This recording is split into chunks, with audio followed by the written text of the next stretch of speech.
G'day viewers, well, I've been meaning to do this for a while, so I'm going to try and get an old bolt here that fits in the bottom of this camera. So I get an old one to start off with, and I'm going to use that bolt to weld it onto a long pipe and have some sort of base as its support. Yeah, basically it's going to be a homemade tripod. Let's try and look for the right, something we don't need, that may work perfectly to screw on the bottom of this camera. There you go, that works. It's like an Allen key in one end and a pin with threads, and this thread happens to fit the camera. So that can sit like that. Well, we've got plenty of lengths of this little stuff in these boxes anyway. This is just a heap of random scrap. It's just old salvage bolts. So we've got plenty to choose from there. So I think I've picked a pretty good bolt here. But yeah, I'm probably going to need something with a head. So something like this will do, with the same type of thread. But I think I got better luck with this one, because it's got just the right thread that's screw into the bottom of the camera without too much damage. So I'll try and put some something to roll to this, and yeah, the rod to go to that. It won't be adjustable though, that's the problem. I need to make it adjustable somehow, so yeah, I'll think of something anyway. So that's the main part sorted out. So okay, viewers, or if I weld that there, utilise that hole just by plug welding that on the end of this rod, and yeah, that will be done up with a nut. And I have all like adjustment, I can adjust it and move the camera at different angles. And just drop that pin in a click of a spot too. But I just found out this is actually cast alloy, so I don't know how I'm going to get that pin to stay in there. Might just have to just Redneck liquid nails it in just for now. Now I just use an old gas bottle, cut in half, stick this down the valve, cut in half to fit in the neck of the valve, tap a shorter side out, tap a thread in it so I can tighten it, rise it and tighten it so it locks on. Height adjustable. Yeah, that might work. It'd be a Mark 1 camera tripod. Okay viewers, I think I might have come up with a neat, unique idea. Got the trusty old tap and die set out here. What I'm going to try and think of doing, if I can get to match this spring as close thread type as this die tap, and then that I'll tap that thread into here. That spring locks onto this rod nicely and screw that in. So this spring will act as a type of helicoil and lock that inside that, because that's not weldable. So if I tap a thread in that and try and just somehow closely match that spring to the thread as I possibly can, and if that screws in all the way and locks and holds this rod here in that the camera can screw onto, I'll have that metal steel attached to a piece of cast alloy. So yeah, so you can't weld that. So let's get this tapped, we'll see how we go. Might be a bit of a challenge, but yeah, we'll see what happens. Okay, I love your trusty old ratchet.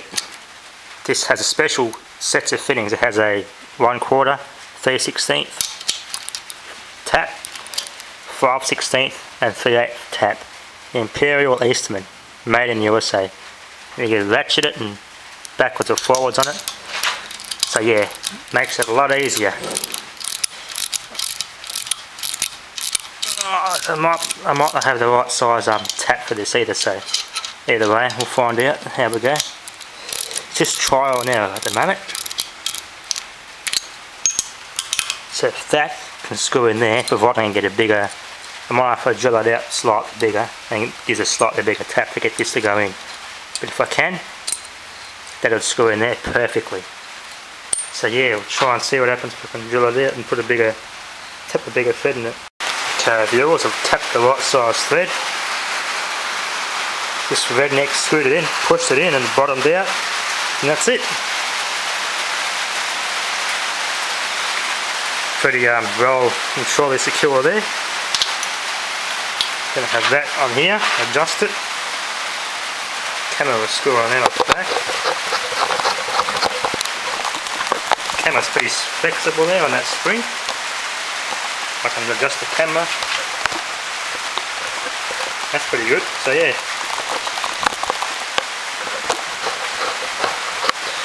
Nice and springy, so now I've got to work out this other adjustment here. Put that there, tighten this up with a lock nut or something, just make it so it's hard to turn so I can just freely move it. That I might roll under there, as I said. Have that alot adjustable lock, just lock it with a bolt, adjust it to whatever height I want, lock it under the bolt, and yeah, just a temporary thing. I'll keep this bit, I might change the leg part later on, but this is just a temporary, or just a bulky tripod at the moment. So yeah, let's see how this works out. Okay viewers, well that's my verdict here. With that welded up, I could have a lock washer in there. I mean not a lock washer, sorry, a spring washer. Hex key or Allen key bolt with a round head, it recessed and fitted in this old car antenna mast spring. Bolts on there tightly, that lock nut holds it on so it doesn't come undone when I move it, and it's stiff enough for me to move without having to loosen and tighten all the time. So that would be the angle there, like that. Rod it to the end of this bit of steel rod. That should be plenty long enough. Steel rod on there, tap that plug rod up through that hole like I was saying, like that. Camera will be on there. So I can, yeah.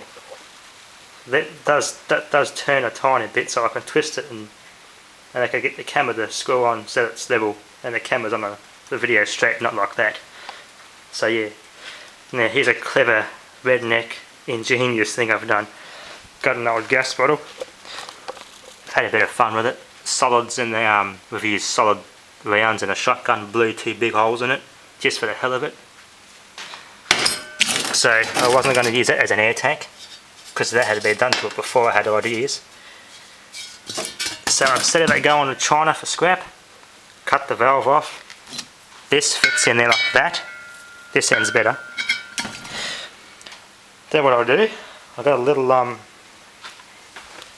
grub screw with a sharp end. That was tap a thread in there, screw that in, that will lock onto that.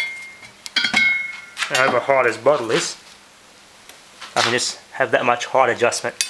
In this old propane tank, I've just tried my best to cut it in half and the rod line as best as I could. So it's perfectly in half. As you can see, yeah, this is a 30-year-old tank from this, made in the early 70s. It's a Japanese made tank, so I made pretty thick metal back then, but not thick enough to withstand 2 shotgun bullets, especially when they're big solids, deer slugs.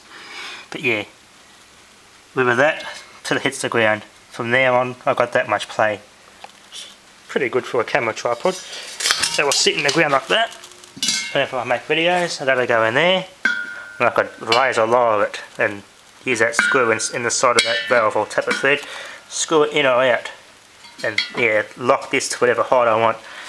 Camera tripod will be on there, and I can adjust it and move it and twist it. So yeah, that should be a damn good tripod, that tank.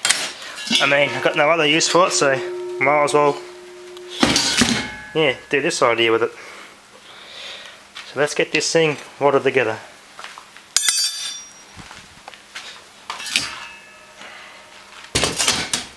Oh, where the hell did I put the other bit? Yeah, the other bit will rod onto that, as I said. There it is. Plug weld it through the hole on there like that. Doesn't have to be a structural weld, it's only going to hold the camera. You just plug weld it to that with a MIG welder. Have that adjustment. That will just file it into that so it slides fairly inside of that hole. Just so happens to be the right size hole for that rod too. I couldn't undo the valve anyway because yeah, it was so hard, so I cut it off with a hacksaw. So yeah, let's get going. Let's get started. Okay viewers, here's the finished product. There you go, camera screws on there, I can adjust that.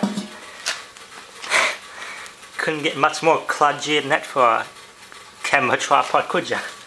But this, bear in mind, this is all scrap metal. This is all stuff that was going to get sent to China for scrap, so...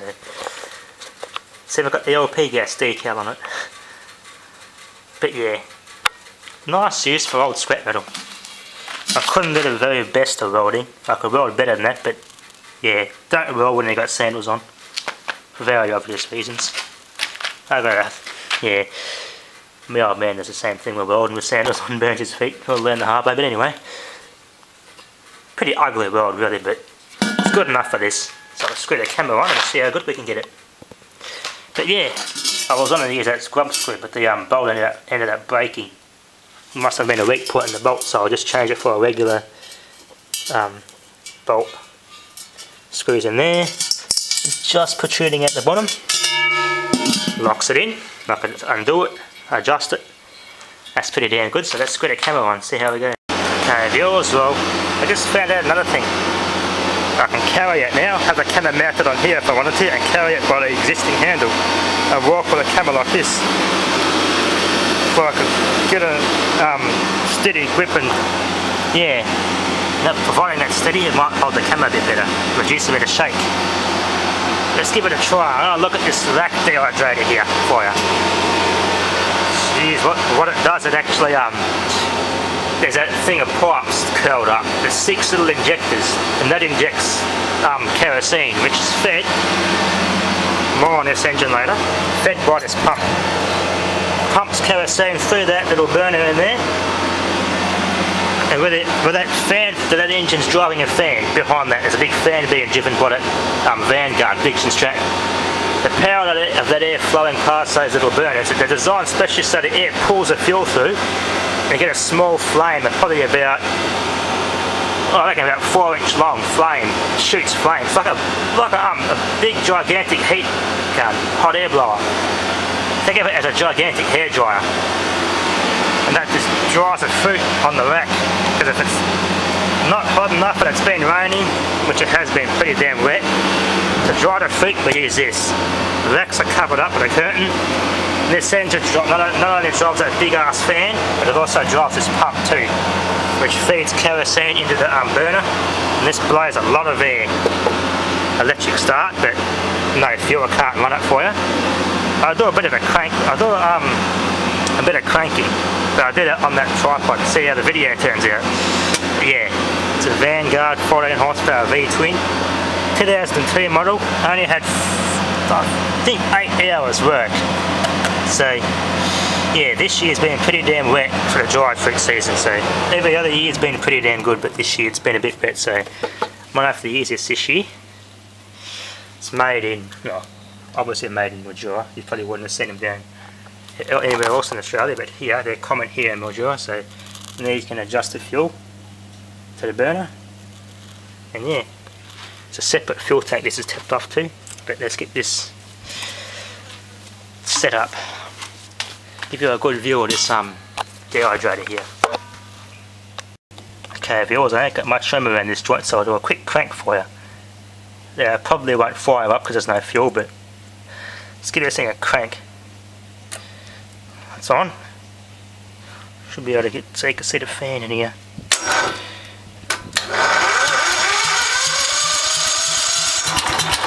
Yeah. I'll try and carry it by the gas bottle, so I'll give you a good view of the engine. Yeah, one of those similar to the lawnmower models, but they're horizontal shaft version. Pretty cool. Good little engine. You've got the governor, we can override the governor, and this fan blows a hell of a lot of air. We did use it a couple of times to blow the shit out off season, to blow some dirt out, and it made a hell of a dust storm. So yeah, this little tripod also, I can get a good, if I can get this thing to adjust, I'll get pliers. I'll use a pair of pliers to adjust the bolt that this camera's screwed onto, so I can not have to damage the camera when I try and align the camera, so I can get it straight. But yeah, I can do my work, fix something like do a bench test or something. I can do it with both hands now. All I'll have to do is just lengthen this rod. That's not hard to do. I make another one of these with a similar piece like this, and I get a longer one, attach it and make 2 attachments, a long one and this short one. One for bench testing and workbench videos, or one for just like burning something out with them like I did the other day. I can put it here, burn something out, providing this isn't moving, do a burnout video, and that's it. So yeah, thanks for watching.